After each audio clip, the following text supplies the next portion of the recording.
Okey, so berbalik kepada cerita kita tadi. So hari ini adalah satu kenyataan daripada Azlina.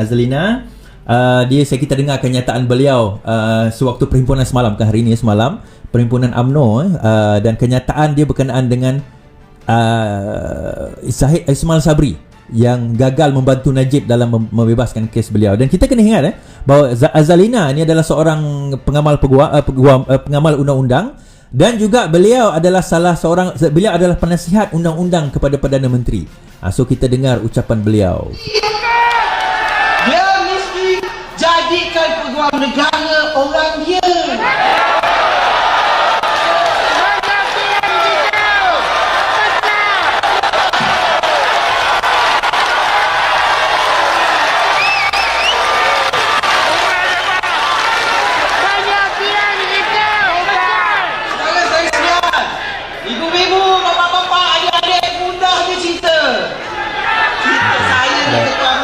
Dah 20 tahun.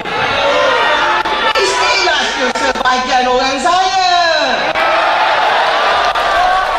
Mestilah kekurangan orang saya. Okey, kita dengar balik kenyataan depan Peguam negara orang dia. Dia mesti jadikan peguam negara orang dia. Jadikan peguam negara orang dia.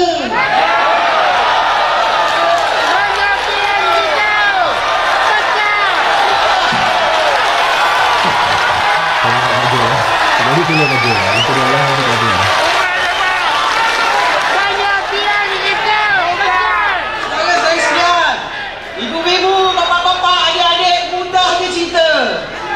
Cerita saya ni ketua bahagian dah 20 tahun.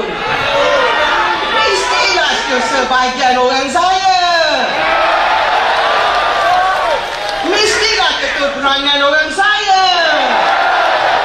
Sebab saya lantik.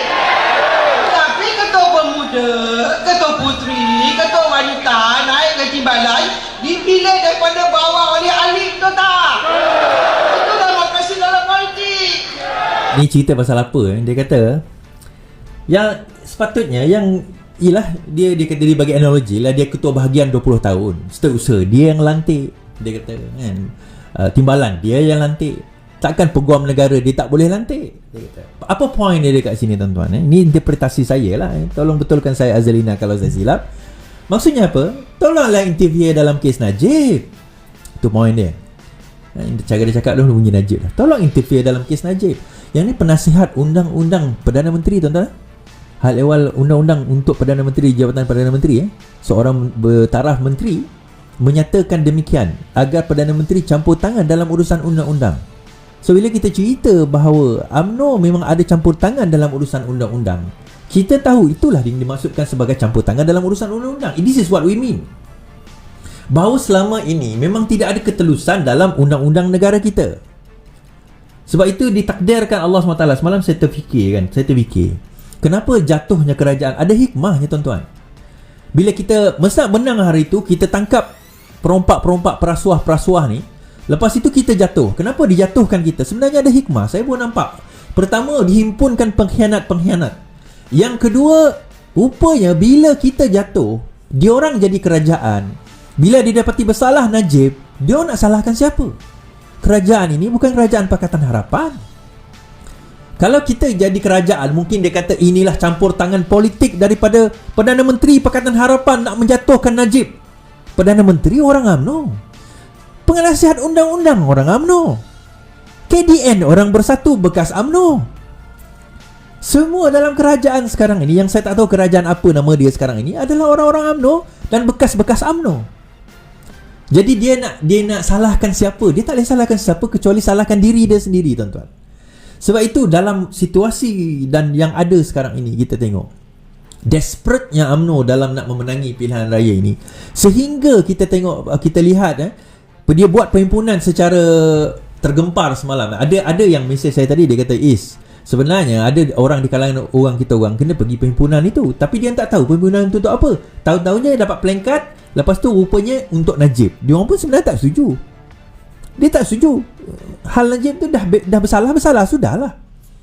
kan. Kemudian UMNO Perak kot, dia kata ini dia nak buat petition. Sebab itu petition jangan ampunkan Najib lebih 100,000 menandatangani. Diorang nak buat petition, nak buat 300,000 tanda tangan supaya ampunkan Najib. Tak apalah, siapa nak buat petition, buatlah. This is free country, negara demokrasi, buat. But point is tuan-tuan dekat sini, bila saya imbas balik kenapa Tuhan jatuhkan, Allah SWT jatuhkan kerajaan Pakatan Harapan hari itu, nak selamatkan kita. Yang pertama, kita cakap bahawa ada pengkhianat-pengkhianat.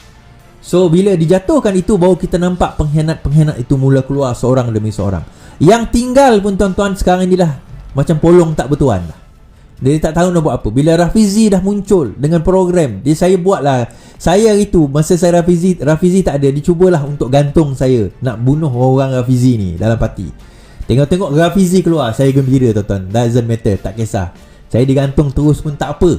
Tak ada masalah, Rafizi dah kembali. Malam ini dekat Ayo Malaysia, saya tak boleh pergi sebab saya nak kena bergegas ke airport sekejap lagi. Selamat tinggal Malaysia.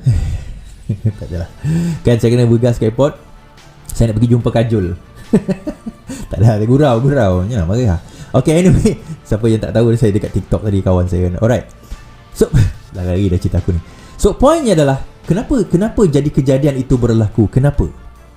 So, pertama, kita dah kenal pengkhianat, tuan-tuan. Kedua, kita dah kenal orang mengkhianati kita, akhirnya dikhianati. Berkali-kali saya sebut, pengkhianat tidak akan dapat tidur dengan mata pejam dua-dua, tuan-tuan. Salah satu dia akan terbuka sebab dia nak tengok siapa akan khianat dia. Sebab apa? Kalau kawan puluhan tahun dia boleh khianat, ini kan pula orang yang baru dia nak kenal yang pergi khianat sama dengan dia. Akhirnya UMNO khianat bersatu. Dekat Perak UMNO khianat bersatu. Dekat Johor UMNO khianat bersatu. Dekat Melaka UMNO khianat bersatu. Dekat Sarawak GPS khianat bersatu, tuan-tuan. Semalam beberapa hari lepas Zuraidah mengatakan bahawa dia tidak akan hantar wakil bertanding di Sarawak. Tiba-tiba sebab PBM Parti Bangsa Malaysia ni Larry. So kalau PBM tak hantar wakil, maksudnya Larry tak bertanding ke kat tempat dia. Kemudian Larry kata, oh tak, dia akan bertanding. Itu salah faham Zuraidah saja.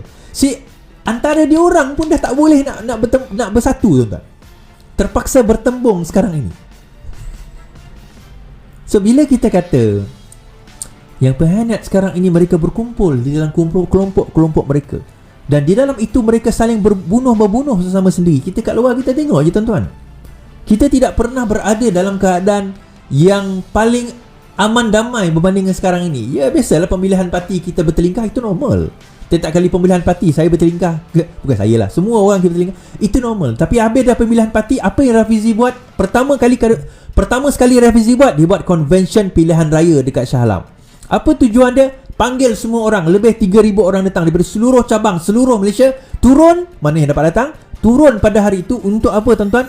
Pemilihan parti dah habis, let's focus on pilihan raya. Pada siang tadi dia ada buat latihan pacar. Minggu lepas pun ada latihan pacar. Malam ini ada Ayuh Malaysia. Program Ayuh Malaysia dah start bermula. Rafizi punya ucapan jangan risau, malam nanti pukul 11 macam tu baru dia punya last kali ucapan dia. Tapi yang ni semua dia akan panggil orang-orang yang tertentu lah, masuklah MB Negeri 9 sebenarnya. Point is, tuan-tuan, sekarang ini ketakutan itu sudah ada. Sokongan mula menurun, impak mula meningkat. Cukup ke tidak masa itu bergantung kepada pengundi lah. Pengundi turun mengundi, sebarkan apa yang kita nak sebarkan, live kita dan sebagainya, live Rafizi, live Nadir Rakyat sebagainya, sebarkan. Daripada situ kita akan nampak impak dia. Yang menonton saya ni majoriti, lebih 60% yang menonton saya ni bukan orang parti pun, bukan mana-mana parti, bukan PKR, bukan DAP, bukan Amanah, bukan UMNO, bukan MCA, bukan MIC, bukan. Yang majoriti, lebih 60% yang mendengar saya di YouTube, Facebook, mungkin juga di TikTok, mungkin juga di Twitter ni, bukan mana-mana ahli, mana-mana parti, bukan ahli mana-mana parti. Poinnya apa? It's good. Itu yang kita nak. Kita nak rakyat mula rasa macam, sebab orang politik biasa dia, alah cakap Izzuddin tak dengar lah, aku dah tahu dah. Tak apa lah, tak dengar, tak apa kau orang politik. Kau dah biasa dengar apa yang aku cakap ni. Tapi bagi rakyat biasa, mereka nak tahu apa yang berlaku, kenapa dia berlaku demikian. Saya kata yang berlaku dalam kerajaan sekarang ini adalah kerana ketamakan mereka sendiri.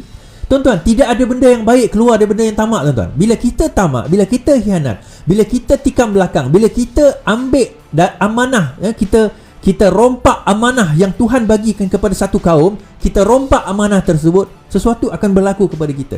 termasuklah kepada Najib, termasuklah kepada Zahid, termasuklah kepada konco-konco ni, Rosmah dan sebagainya. Bertahun-tahun amanah mereka diambil. Ada yang kata Mahathir tu tak kena.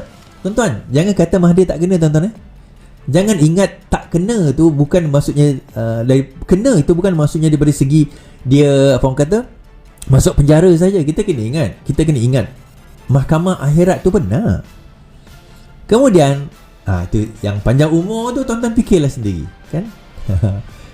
Doa arwah Ustaz Fazil tu kan, semoga Mahathir dipanjangkan usia dia supaya dia dapat melihat, ni doa Ustaz Fazil supaya dia dapat melihat kerosakan yang dibuat oleh tangannya sendiri. Siapa yang merosakkan Pakatan Harapan, tuan-tuan? Siapa yang merosakkan UMNO, tuan-tuan? Siapa yang merosakkan negara ini, tuan-tuan? Dan lihat di mana dia berada sekarang ini. Dia pernah berada di puncak kuasa yang paling tinggi sehingga paling digeruni. Siapa bercakap buruk pasal dia kena buang, kena transfer, kena tangkap masuk ISA. Tapi lihat di mana dia berada sekarang ini, tuan-tuan. Menagih simpati di sana ke sana kemari.